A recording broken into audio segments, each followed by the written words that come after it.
Korean mail beauty standard के बाद बारी आती है इंडियन मेल ब्यूटी स्टैंडर्ड की। इंडिया में देखो मेल ब्यूटी होती ही नहीं है कुछ, यहाँ पे ब्यूटी नाम की कोई चीज़ नहीं है।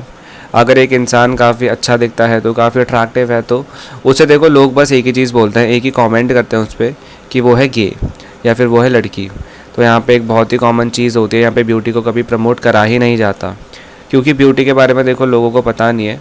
इंडियन मेल ब्यूटी अगर मैं तुम्हें सिंपल भाषा में समझाऊं तो वो कुछ ऐसी होती है कि एक इंसान का बहुत ही बड़ा पेट होता है, उसे 3 से 4 बीमारी होती हैं, या फिर उसके सर पे बाल नहीं होते, या फिर बहुत ही गंदी शक्ल होती है, या फिर एक इंसान में सारी चीज़ें होती हैं, सारे नेगेटिव चीज़ें।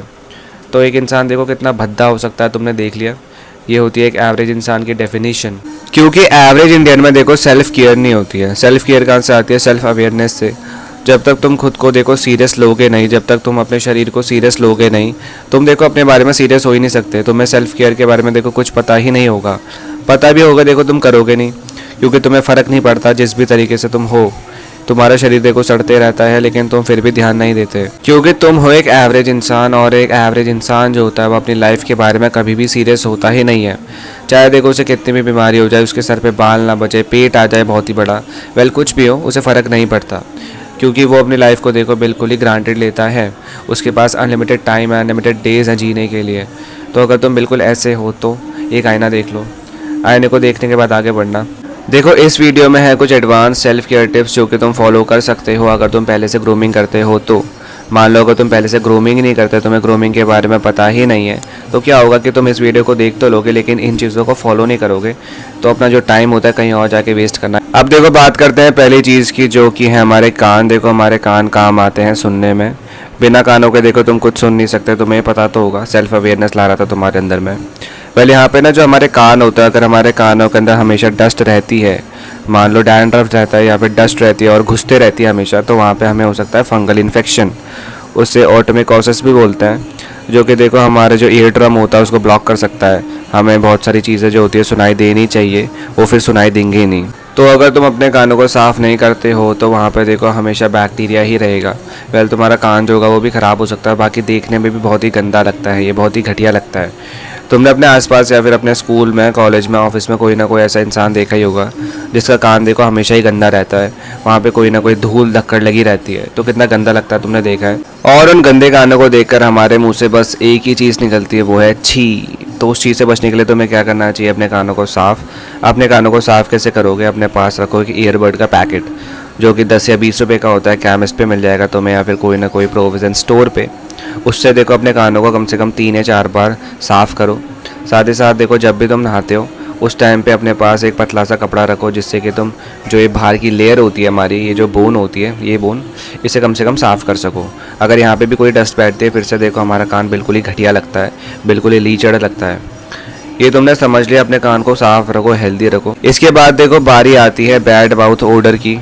तुमने ऐसे लोग देखे होंगे जो कि ब्रश भी करते हैं लेकिन फिर भी उनके मुंह से काफ़ी गंदी स्मेल आती है। लेकिन अगर तुम ब्रश ही नहीं करते फिर क्या? फिर तो देखो तुम एक बहुत ही घटिया इंसान हो, तुम्हें इस वीडियो को देखना नहीं चाहिए। तुम्हारे लिए एक बहुत ही अच्छी एडवाइस है ये।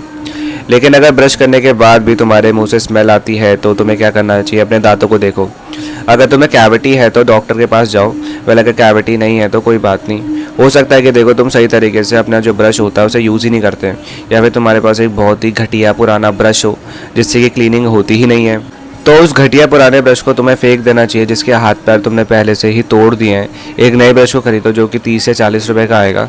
अगर तुम्हें ब्रश करना बहुत ही बोरिंग लगता है तो एक इलेक्ट्रिक टूथब्रश जो होता है उसमें इन्वेस्ट कर लो, 600 या 700 रुपये का आएगा।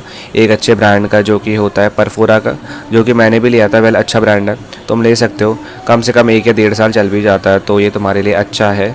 अगर देखो पैसे ही नहीं है तुम्हारे पास तो ठीक है, एक ब्रश को खरीदो और उसे ब्रश करो, नहीं तो तुम्हारे दांत ही सड़ जाएंगे एक दिन। इसके बाद भी अगर तुम्हारे मुंह से गंदी बदबू आना रुकती नहीं है तो क्या करोगे?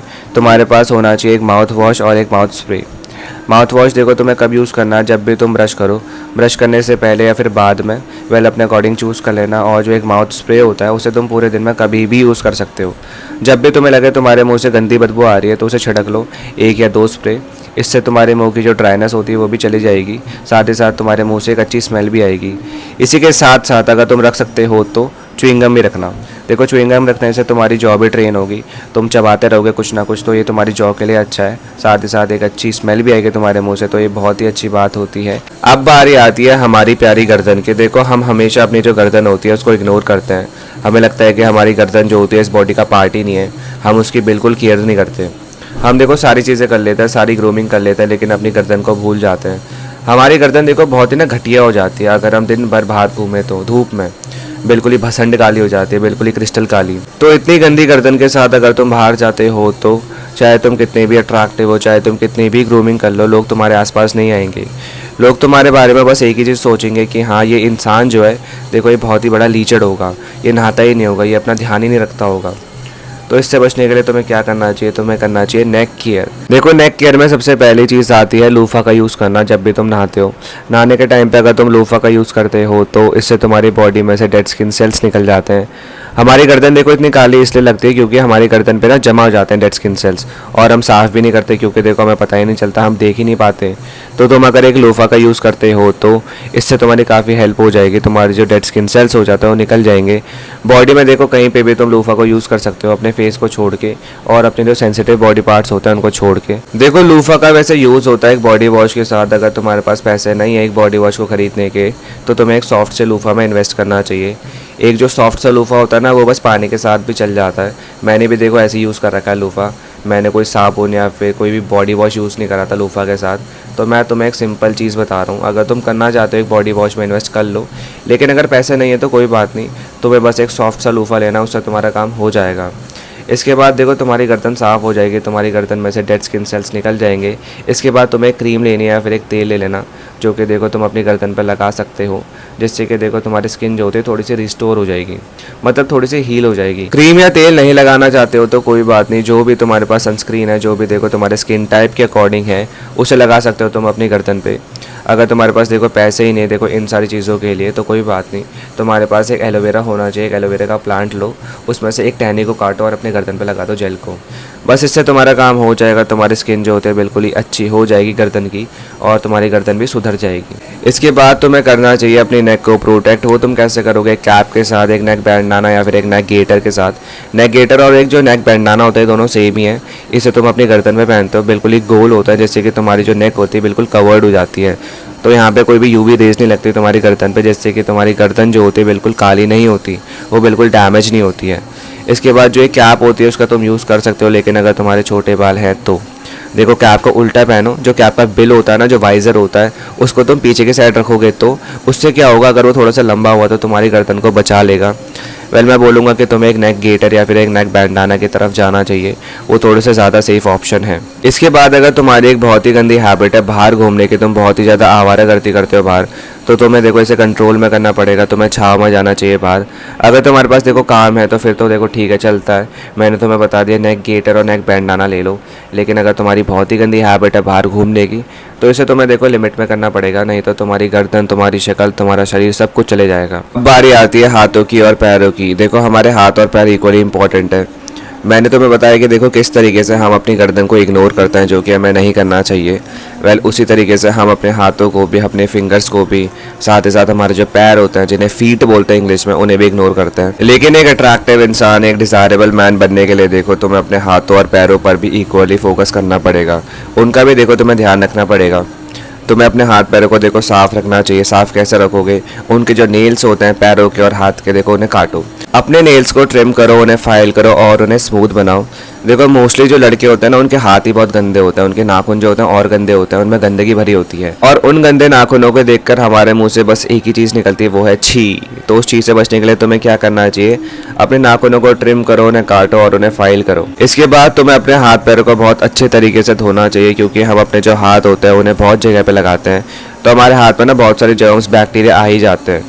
इसके बाद जो हमारे पैर होता है, देखो हम सॉक्स पहनते हैं, शूज़ पहनते हैं कभी ना कभी, तो उसके बाद भी हम अपने पैरों को नहीं धोते, तो इससे होता क्या, हमारे पैरों से आती है बदबू। तो इन 2 चीज़ों से बचने के लिए हमें अपने हाथ पैरों को बहुत अच्छे तरीके से धोना चाहिए। देखो तुम अपने हाथ पैरों को बस पानी से भी धो सकते हो, या फिर देखो अगर तुम्हारे हाथ पैरों से बहुत ही गंदी बदबू आती है तो तुम्हारे पास एक बॉडी वॉश होना चाहिए। लेकिन अगर पैसे नहीं है बॉडी वॉश के लिए, कोई बात नहीं, जो भी देखो तुम्हारे घर पे साबुन है उसका यूज़ कर लो, या फिर जो 2 रुपये का एक शैम्पू आता है उसका यूज़ कर लो। इससे तुम्हारा काफ़ी काम बन जाएगा, तुम्हारे हाथ पैरों में कोई भी जर्म्स नहीं आएंगे और स्मेल नहीं आएगी। इसके बाद तुम्हें करना चाहिए अपने हाथ पैरों को मॉइस्चराइज, क्योंकि हमारे हाथ पैर भी फट जाते हैं अगर वो मॉइस्चराइज ना हो तो। तुम्हारे पास देखो कोई ना कोई क्रीम होनी चाहिए, अगर तुम्हारे पास क्रीम है तो क्रीम को लगा लो, कोई ना कोई तेल है तो अच्छा तेल है तो उसे लगा लो, या फिर अगर इतने भी पैसे नहीं है क्रीम और तेल के तो कोई बात नहीं, एक एलोवेरा जेल का प्लांट आता है वो ले लो, उसका जो जेल होता है उससे अपने हाथ पैरों को मॉइस्चराइज करो। अपने हाथ पैरों को मॉइस्चराइज करोगे क्या होगा, तुम्हारे हाथ पैर नहीं फटेंगे। तुमने मोस्टली लड़के देखे होंगे जिनके हाथ पैर फटे रहते हैं, देखो बहुत ही घटिया लगता है वो, बहुत ही अजीब सा, देखो बहुत ही लीचड़पना लगता है। उससे बचने के लिए देखो तुम्हें यही करना है, तुम्हें अपने हाथ पैरों को मॉइस्चराइज करना है। इसी के साथ साथ तुम्हें अच्छे तरीके से पानी भी पीना चाहिए, क्योंकि जब भी हमारी बॉडी डिहाइड्रेट होती है तो हमारी स्किन ना बहुत ही फ्लेकी सी हो जाती है, बहुत ही ड्राई सी हो जाती है, तो हमारी स्किन में लाइनें बन जाती हैं। ये होता क्यों है, डिहाइड्रेशन की वजह से। इसलिए देखो तुम्हें थोड़ा बहुत पानी पीना चाहिए पूरे दिन भर में। मैं देखो तुम्हें ये नहीं बोल रहा तुम्हें 5 से 6 लीटर पानी पीना है, और अगर तुम कोई काम ना करो तो फिर क्या, उस पानी को पचाओगे कैसे। देखो इससे अच्छा है कि तुम 2 से 3 लीटर पानी पियो अगर तुम एक जगह पे बैठने वाले हो पूरे दिन तो, अगर तुम्हारे पास बैठने का काम है तब। अगर तुम्हें 5 से 6 लीटर पीना है पी लो, लेकिन देखो इसको पीने के बाद अगर तुम बैठते हो पूरे दिन भर तो तुम्हें बस वॉशरूम ही भागना पड़ेगा बार बार। तो देखो तुम्हारी लाइफस्टाइल के अकॉर्डिंग 2 से 3 लीटर पानी पीना अभी के लिए ठीक है। या फिर देखो तुम्हें और चेंजेस करने हैं तो खुद से ऑब्जर्व करो अपनी लाइफ को, अपनी लाइफस्टाइल को, और कोई ना कोई चेंज करो। इसके बाद जो भी तुम खाना खाते हो उसमें देखो थोड़े बहुत वेजिटेबल्स ऐड करो, फ्रूट्स ऐड करो, जिससे कि तुम्हारी और सेहत अच्छी बनेगी। तुम एक अट्रैक्टिव इंसान बनने लग जाओगे, तुम्हें पता लग जाएगा। वेल ये था तुम्हारे लिए एक बहुत ही बड़ा आईना। इस वीडियो से अगर तुम्हारी थोड़ी भी हेल्प होती है तो खुद को एक थैंक यू बोलना। बाय।